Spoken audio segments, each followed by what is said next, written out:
The David Pakman Show at davidpakman.com. Donald Trump announced yesterday that one of the things he's considering in order to help with the cool virus is to instate a payroll tax cut to offset damage that the outbreak would have on the American economy and the stock market. And the idea, of course, would be that if you put in place a payroll tax cut, you may be able to reduce the effective lost earnings. So imagine that, hours are reduced at a business because there's less demand, fewer customers, businesses cut hours by 20%. Imagine that. If you can cut the payroll tax, the 20% cut in hours maybe would only equate to like a 5% drop in net income because you're paying a lower tax rate on the money you are making. This is sort of the general idea. And this is being sort of promoted as, in the midst of all this, Trump wants tax cuts. Yeah, it is. But this is not just a tax cut for the rich. Like, I think that the idea here, if it's targeted correctly, is to get people to say, you know what? I can actually afford to stay home, or I won't be as negatively impacted. I'll still have spending money. The idea is not the craziest idea that Trump has come up with. It is a more stimulative type of tax cut. Yeah, I suppose it's not the worst idea ever. And when we think back to Obama's stimulus package, a good portion of that was actually tax cuts. And that's something that people often forget, Republicans especially. So it's not the craziest thing to put out there, but it does seem like every solution Trump has with this stuff just has to do with cutting taxes. Like back before the midterms, Trump wanted some positive press for Republicans. He wanted to give them a shot at having a good day during the midterm elections. And that was one of the things he put out there, even though they had just passed the 2017, 2018 tax cuts. Right. They wanted to push it for another tax cut, sort of implying that the first one was for the rich and that this one was going to be for the middle class. This is going to be an actual good one for the middle class. Well, what you're pointing out, it goes beyond just tax cuts.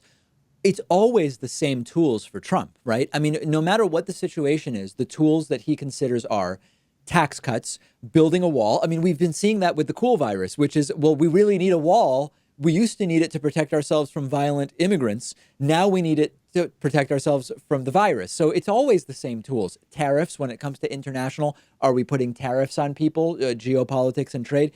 The guy only has a limited number of tools at his disposal because he just doesn't really know very much. And that's what we're seeing reflected here, very simply.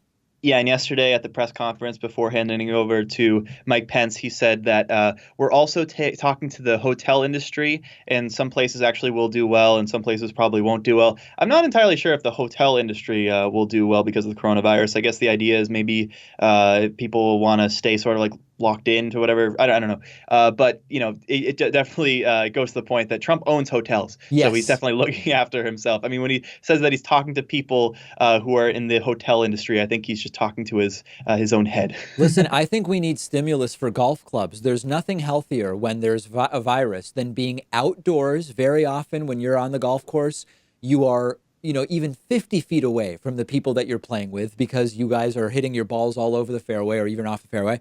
It seems to me that the government should get very involved in stimulating people going to golf courses because that's a place you want people. Airplanes, you're tightly packed. Golf course, you're out in the open, very low risk of transmission. Obviously, I'm kidding, but it's no surprise to see Trump come up with something that would at least conceivably funnel more money directly into his own pockets. And then I might talk about this tomorrow, but we'll mention it. So we had this Congressman Matt Gaetz. He wore this huge gas mask on the floor of the House to kind of ridicule the virus. Turns out he was hanging around with the people at CPAC who were exposed. And then yesterday he rode on Air Force One with Trump. And now Matt Gaetz, who made fun of the entire thing, is under self-quarantine. And people are increasingly saying, has Trump actually been tested for the virus? And so far as we know, Donald Trump has not. I don't actually think Trump has it. It seems that it is marginally more difficult to transmit than some people are making it out to be, but still very much transmittable. I don't think that, right, there's already ideas, Pat, that the White House is hiding that Trump has the virus. I don't believe that, at least for now. Yeah, I don't believe it either, but it definitely is a risk. I mean, you have three people right now who are in their 70s running for president. They're holding these big rallies going all over the country. Probably Trump's not shaking hands anymore because now they want to do like that terrorist elbow fist bump thing. Yes, of course. But even though they're not shaking hands now, they probably were for the past few weeks or so. And of course, you may be carrying the virus before you show symptoms. So the chances that Trump or Bernie or Biden having the coronavirus, those are still very, very small, but it always is a possibility. No question about it. And of course, with every person you come into contact with, you are significantly increasing the probability that you're in contact with people who have been in contact with someone who has it. Tomorrow, or I guess maybe today, later today, the Alabama House of Representatives is going to debate a bill which would look at lifting the ban on yoga during gym class in state schools. This has been proposed by a Democratic legislator. If it passes with a 2/3 majority in the state house in Alabama, it would then move to debate in the Senate. This goes all the way back to 1993. Back in 93, the Alabama Board of Education blocked yoga, hypnosis, and meditation from public schools after conservative groups said that they should do this. Then the ban got more attention in 2018 when a list of prohibited gym activities was circulated and yoga was on the list. Now, I understand banning hypnosis in schools, particularly because hypnosis in general is more questionable. I don't know why you need hypnosis in schools. That makes sense to me. Meditation and yoga have been very successfully used in gym classes, in homerooms, in all sorts of different places. And it reminded me of Pat Robertson, that televangelist. He has this list of stuff that can be demonic, and it includes feng shui. It includes sweaters from secondhand stores. It includes Ouija boards and all sorts of stuff. And yoga is one of the things that can be demonically possessed, according to Pat Robertson.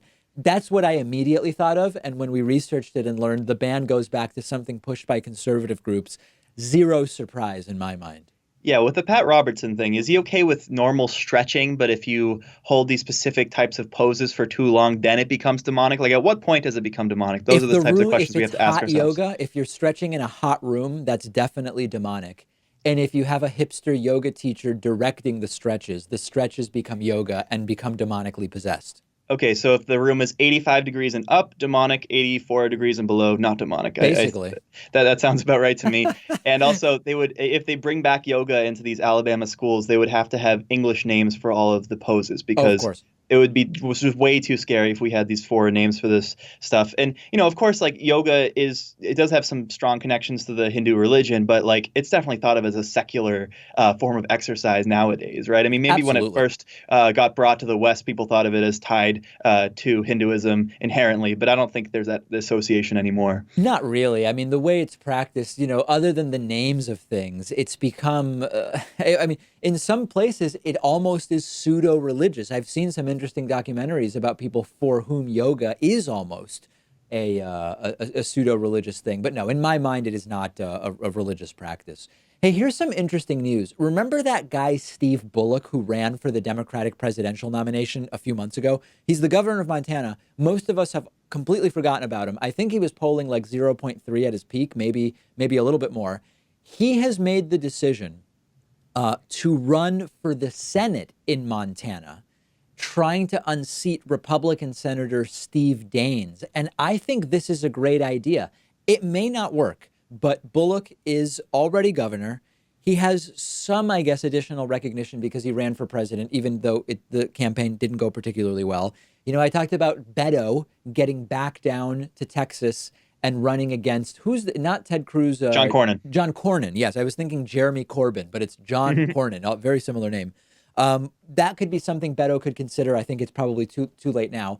But I think this is a good idea. And when we look at our calculations, Pat, of which seats could Democrats maybe take in 2020, we weren't thinking of Montana at all. And I find this a very interesting possibility.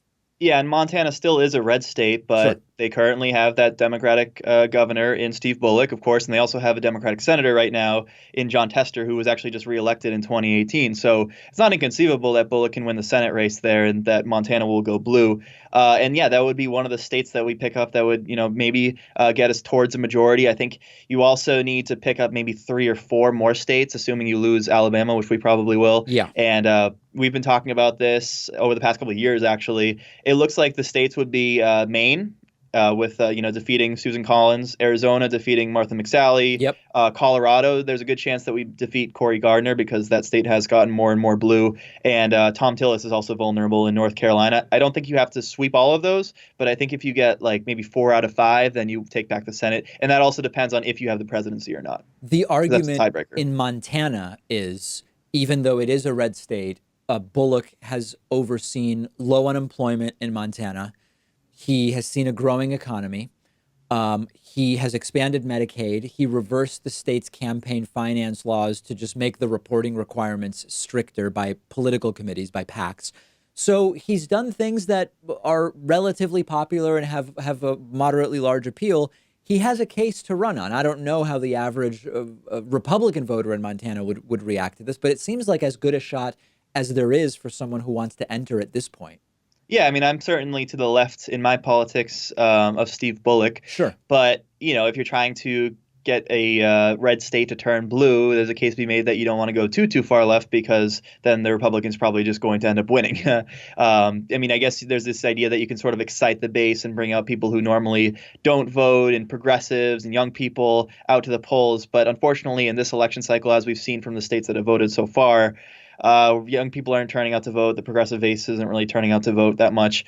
So, maybe that game plan isn't all that accurate. What's interesting about this, and when we talk about the down ballot effect of who is the Democratic nominee, and of course it increasingly seems like it's going to be Joe Biden, one of the things that is being suggested, and it may not be true, but it's being suggested, is that Biden being the nominee may be good for Democrats in the House and in the Senate. Now, it may not be good for the progressive wing of the Democratic Party, right?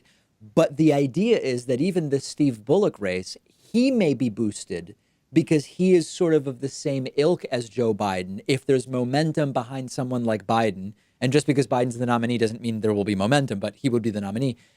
There's the idea, and it's an optimistic one, but it may be partially accurate, that some other center-left Democrats may be able to defeat Republicans. It wouldn't be a progressive coup, but I don't know, something to think about. I guess we will see.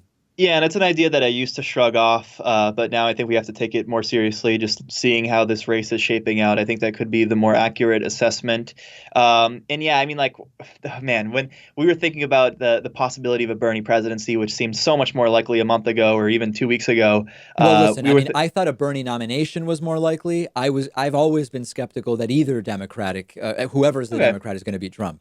Well, even if he was the nominee, that would give him a shot at least, right? I mean, yeah. maybe not a 50-50 shot, but if you're one of the 2 candidates remaining, you definitely have a good sized chance of being president. Yes. And I was thinking back then, we're probably not going to take back the Senate though. So even if Bernie's president, we would have the House, but we wouldn't have the Senate for another 2 years at least. So what could we get done? Now that it seems like Democrats actually have a roadmap for taking back the Senate, it kind of disappoints me, honestly, that we're not going to have Bernie in there because we would have been able to get so many great things passed. Possibly even Medicare for all if it was done through budget reconciliation. Yeah, I don't think so, but I think we would have gotten things done. Again, I just see the path for Medicare for all so uphill. And remember that the Democrats that could conceivably win Senate seats are not even in favor of Medicare for all. So it would certainly be an uphill battle.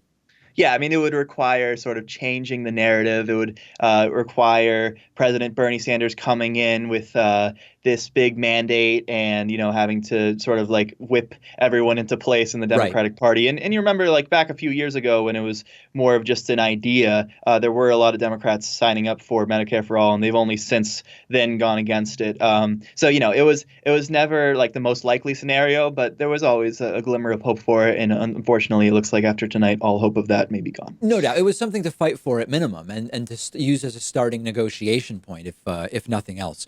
Well, we will see how tonight goes. Make sure to join my live stream on YouTube, Twitch, and Facebook starting at 8 p.m. We will have results and all sorts of stuff for you. Audience participation. It's going to be wild. Very, very wild.